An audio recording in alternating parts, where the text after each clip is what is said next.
సదాశివసమారంభాం వ్యాసశంకరమధ్యమాం అస్మదాచార్యపర్యంతాం వందే గురుపరంపరాం.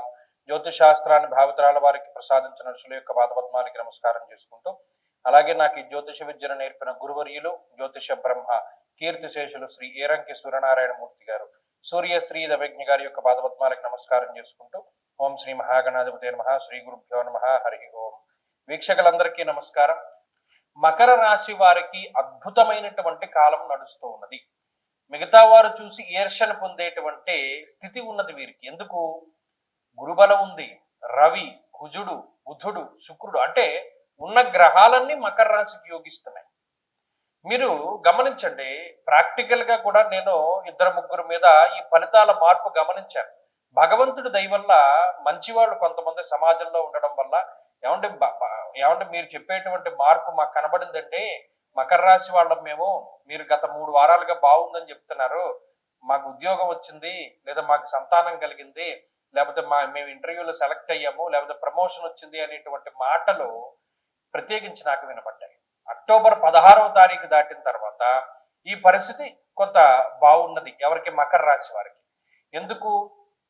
అటు అర్ధంచ స్వకులాచార గృహలాభశుభోజనం, అంటే ఒక ఇల్లు కట్టుకోవడానికి కానీ, ఒక శుభ కార్యక్రమం చేయడానికి కానీ, లేదా ఏదైనా ధైర్యంగా ఓ పని ముందుకు వెళ్ళడం కానీ, ఆకస్మికంగా వచ్చినటువంటి లాభం ఇవన్నీ అనుభవించడానికి కానీ మరి ఈ గ్రహస్థితి చాలా గొప్పగా ఉపయోగపడుతుంది.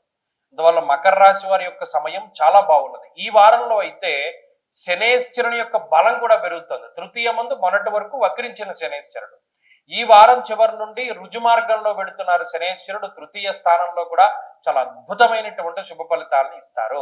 స్వస్థాన ప్రాప్తి ఆరోగ్య అన్నారు. అంటే సొంత ప్రాంతాల్లో ఇల్లు కట్టుకోవాలి, పుట్టిన ఊర్లలో మనం చక్కగా ఆనందంగా ఉండాలి అనేటువంటి ఆలోచన కలిగినటువంటి వాళ్ళందరికీ కూడా ఈ గ్రహస్థితి సహకరిస్తుంది. అలాగే పై అధికారులతోటి సఖ్యత, ఉద్యోగమందు ఉన్నతమైనటువంటి స్థితి, ఆరోగ్యం సహకరిస్తూ ఉండడం ఇత్యాది అంశాలు. గతంలో ఈ కాలు నొప్పికి పలానా ఆపరేషన్ చేద్దాం అనుకున్నారు, కానీ ఇప్పుడు అక్కర్లేదంటే మందులతో తగ్గిపోయింది. దానికి కారణం ఈ గ్రహస్థితి. ఇలాంటి అనేకమైనటువంటి మెరాకిల్స్ జరుగుతాయి మకర రాశి వారికి. అది మనం గత అక్టోబర్ 16 నుండి చూస్తున్నాం. ఇది క్రమేపీ అలాగే కొనసాగుతుంది. కాబట్టి ఈ వారంలో కూడా ఆ ప్రభావం ఏమున్నది. మకర రాశి వారు ఈ వారంలో మంచి ఫలితాలు ఉంటాయి. మరిన్ని శుభ ఫలితాల కోసమై ఈ రాశి వారు ప్రత్యేకించి ఎక్కువగా జనార్దనుని యొక్క ఆరాధన, ఎక్కువ విష్ణు సహస్రనామ స్తోత్రాన్ని పారాయణ చేయడం, సుదర్శన మంత్రం ఉంటుంది, నమో కృష్ణాయ గోవిందాయ గోపీ జనవల్లభాయ అని, ఆ సుదర్శన మంత్రాన్ని చక్కగా చదువుకుంటూ ఉండడం మంచి ఫలితాలకు దారితీస్తుంది. ఈ వారంలో కలిసి వచ్చేటువంటి రోజు ఆదివారంగా చెప్పవచ్చును. అదృష్ట సంఖ్య 2, అదృష్ట వర్ణము తెలుపు. తదుపరి కుంభరాశి.